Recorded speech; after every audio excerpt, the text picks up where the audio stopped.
Welcome to the Worldwise Wealth Podcast.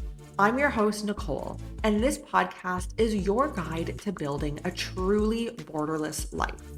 From entrepreneurship, investment migration, tax optimization, and everything in between, this show highlights the nuances of a global citizen lifestyle. Let's dive in. Uruguay is not only home to beautiful beaches and a serene, quiet lifestyle, but it's also home to a fairly easy country of obtaining residency and potential tax benefits for foreigners.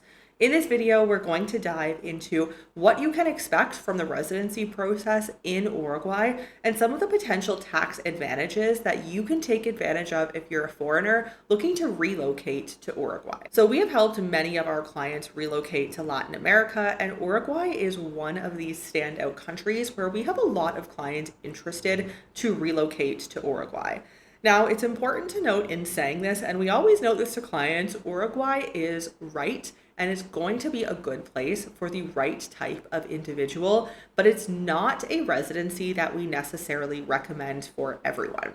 If you're looking for a backup residency, or if you're really looking to relocate full-time to Uruguay, potentially you want to live there for multiple years and work your way towards citizenship, then Uruguay can definitely be the country for you, but it's not going to be the most advantageous for everyone. A nice benefit of Uruguay, especially when we're comparing it to most other countries and what the residency process is like there, is that in Uruguay, you get immediate PR. So in most countries, for anywhere between 2 to 5 years, you will hold temporary residence. However, in Uruguay, and for many years in the past in Uruguay as well, it has been direct to permanent residence, and we don't see a change of this in sight as of now. So this is a very nice aspect of Uruguay, and yes, it does take some time in order to get your residence and also get your cedula in Uruguay. But once you have your residence processed, it's immediately permanent residence. So some of the documents that you're going to need for the process is, of course, the very standard documentation that most governments want to see for any residency process. So this is birth certificate, marriage certificate, potential death certificate, divorce certificate, and then they're also going to want to see a background check from the country where you're currently residing. So all of these documents need to be apostilled in the issuing country, and they will typically have a 6-month validity to be used for the residency process in Uruguay. There are also various other documents that you need, and these include health checks. Some of these health checks can be done abroad and simply brought into Uruguay. You also need a tetanus shot, and then there is a health check and of course an interview process with immigration, which I will talk about shortly when you're on the ground in Uruguay. But you can bring these health checks with you, and then there's also the health check on the ground in Uruguay. They're also going to need to see proof of income, so typically around 1,500 USD per month in income is the minimum of what they are looking for in order to qualify you to get residency in Uruguay. So once you're on the ground in Uruguay, as I mentioned, you can either do the process in Montevideo or Punta del Este are the most popular locations for the process through immigration. And then you're also going to be doing your health check and your interview process with the immigration department in said city where you have started your application. Now, you can leave Uruguay during this process. This is actually a new update within the last few months. In the past, once your residency was being processed, you were not able to leave the country. And this process can easily take up to a year, especially depending on the season that you're applying in Uruguay. So in the past, you were not able to leave the country. Now, with this new change, there is a small fee that you have to pay to the government every time you choose to leave Uruguay. However, you now can pay this small fee and leave Uruguay, and you do, yes, have to come back. You're going to have to come back and get your cedula, but your residency is issued digitally. And then once your cedula is processed, then from there, you're able to come back into Uruguay and collect that.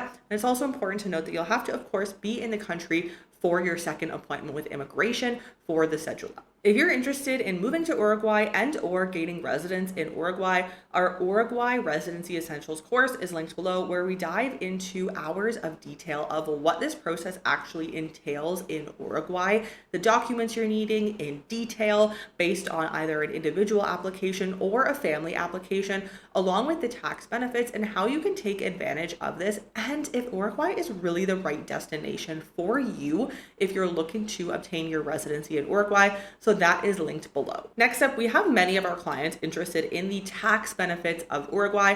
Of course, there is an 11-year tax holiday at 0%.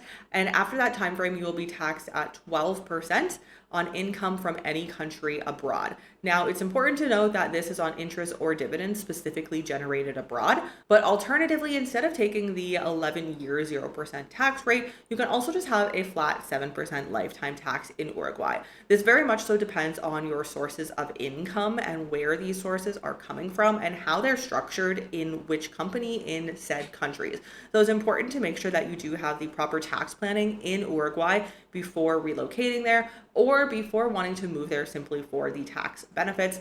Uruguay, as we mentioned, is a great country for the right individual with the right business, but not for everyone. So if you're interested in learning more about if it may be beneficial to you or other jurisdictions that may be alternatively beneficial, you can book a call with us below. Now, if you are looking to obtain tax residency in Uruguay, there are a few different ways. So first, you can simply have presence in Uruguay of around 183 days annually. With this, you will obtain tax residence. Now, there are other ways to actually obtain tax residency in Uruguay. First, you can have your activity base, as it's called, in Uruguay. So this means that the income that you have in Uruguay is the highest income out of any other countries where you are currently making income, and this will by default obtain your tax residence in Uruguay. You can also have economic interests in the country, so you can have investments in real estate or companies. This very much so varies depend on the cost and also depending on the amount of time that you are looking to spend in Uruguay. You may have to purchase a property or a business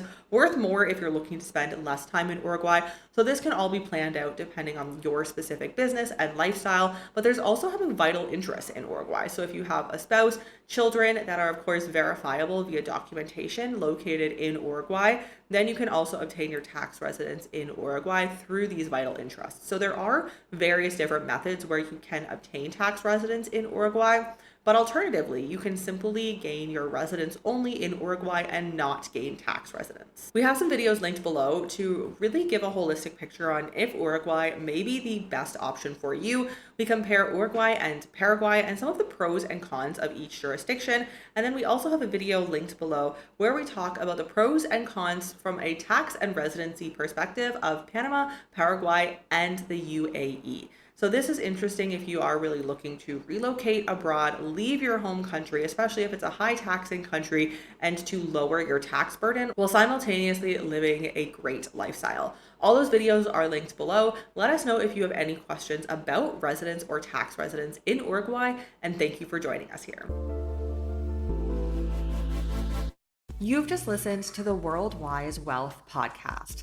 Visit our links in the show notes below or at worldwisecapital.com to learn more about how we can assist in your borderless diversification journey. Thank you for joining us, and we'll see you in the next episode.